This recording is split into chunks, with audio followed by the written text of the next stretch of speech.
ഇപ്പോൾ ജോൺ വിട്ടാസ് മാധ്യമങ്ങൾ കാണുന്നു തത്സമയം. രേവന്ത് റെഡ്ഡി സ്വന്തം പിതാവിന്റെ പ്രായമുള്ള ഒരു വ്യക്തിയെ ഈ രൂപത്തിൽ അദ്ദേഹം പ്രസംഗത്തിൽ ആക്ഷേപിച്ചപ്പോൾ മുഖ്യമന്ത്രി ഒന്നും മിണ്ടിയില്ല. അതിനുശേഷം അദ്ദേഹം സ്വന്തം ലെറ്റർ ഹെഡിൽ ഈ എഴുതി കൊടുത്ത ഈ ഫിലിമി ഡയലോഗ് അദ്ദേഹത്തിന് എന്താണെന്ന് പോലും അറിയുമെന്ന് എനിക്ക് സംശയമുണ്ട്. KC വേണുഗോപാലോ ഏതെങ്കിലും കോൺഗ്രസ്സുകാർ എഴുതി കൊടുത്തായിരിക്കും. അല്ല, അതല്ലല്ലോ, അത് പോമോനെ ദിനേശല്ലോ, പോമോനെ വിജയാന്നല്ലേ പറഞ്ഞു. ദിനേശന് ഒരു സിനിമ ഡാഷ് എന്ന് പറഞ്ഞാൽ നിങ്ങൾക്ക് പൂരിപ്പിക്കാൻ അർത്ഥം. അത് നിങ്ങൾ അല്ല, ഒരു സെക്കൻഡ് അല്ലല്ല, ഒരു സെക്കൻഡ് അതല്ല, ഒരു സെക്കൻഡ് അതൊന്നുമല്ല, ഒരു സെക്കൻഡ്.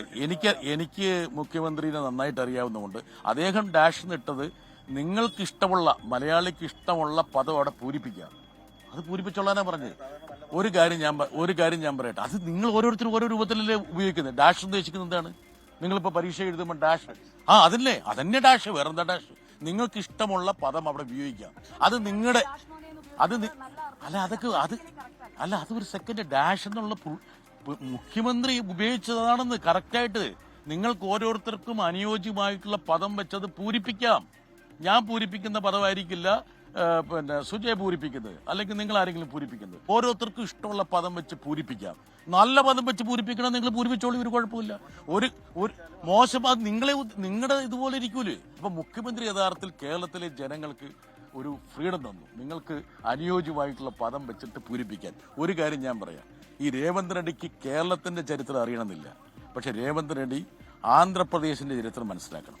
1982 ഇതുപോലെ ഈ രാജീവ് ഗാന്ധി പറന്നിറങ്ങിയിട്ട് അവിടെയുള്ള അന്നത്തെ മുഖ്യമന്ത്രി അഞ്ജയ്യെ പരിഹസിച്ചതിനും ആക്ഷേപിച്ചതിന്റെയും പശ്ചാത്തലത്തിലാണ് കോൺഗ്രസ് ആന്ധ്രാപ്രദേശിൽ തകർന്നടിഞ്ഞത്.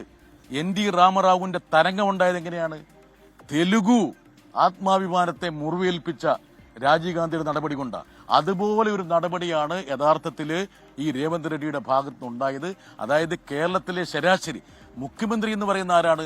നിങ്ങളുടെ എന്റെയും ഒക്കെ ഒരു പ്രതിപുരുഷനാണ്. നമ്മൾ ജനവധിയിലൂടെ തെരഞ്ഞെടുത്തൊരു നേതാവിനെയാണ്. ആ നേതാവിനെ ആക്ഷേപിക്കാൻ വേണ്ടി ഇയാളാരാ നേതാവിനെ ആക്ഷേപിക്കാൻ വേണ്ടി? കേരളത്തിന്റെ മുഖ്യമന്ത്രി ആക്ഷേപിക്കാനുള്ള അധികാരം തെലുങ്കിന് കൊടുത്തിട്ടുണ്ടോ? നമ്മൾ തെലുങ്ക് മുഖ്യമന്ത്രിക്ക് കൊടുത്തിട്ടുണ്ടോ? സ്വാഭാവികമായിട്ടും മലയാളിയുടെ ആത്മാഭിമാനത്തിലല്ലേ നമ്മൾ തെരഞ്ഞെടുത്തൊരു മുഖ്യമന്ത്രിയല്ലേ പിണറായി വിജയൻ. നിങ്ങൾക്ക് രാഷ്ട്രീയ വ്യത്യാസം ഉണ്ടാകാം, പക്ഷെ മലയാളിയുടെ ആത്മാഭിമാനത്തിന്റെ മുകളിലല്ലേ അയാൾ ട്രപ്പീസ് കളിച്ചത്.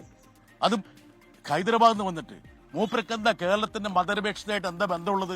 ABVPയുടെ നേതാവ് മുരളീധരന്റെ കൂടെ നേതാവായ ആള് ഇപ്പോഴും RSS ആണെന്ന് പറയുന്നതിൽ മേനി നടിക്കുന്ന ആള് അയാളാണോ കേരളത്തിൽ വന്ന് മലയാളിക്ക് സർവദേശം പകരേണ്ടത്? മലയാളിയുടെ സാഹോദര്യത്തെ നിർണ്ണയിക്കാൻ വേണ്ടി ഈ രേവന്ത് റെഡ്ഡിക്ക് ആരാ അധികാരം നൽകിയത്?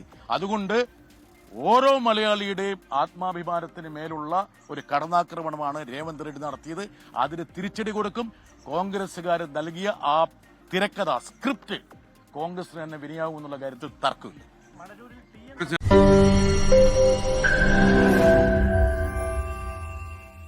ലോകത്തെവിടെയായാലും ഏത് സമയത്തും 24 വാർത്തകളും ഓഗ്മെന്റഡ് റിയാലിറ്റി പാക്കേജുകളും എക്സ്പ്ലെയിനറുകളും വിശദമായി കാണാൻ ഞങ്ങളുടെ YouTube ചാനൽ നിങ്ങൾക്ക് സബ്സ്ക്രൈബ് ചെയ്യാം.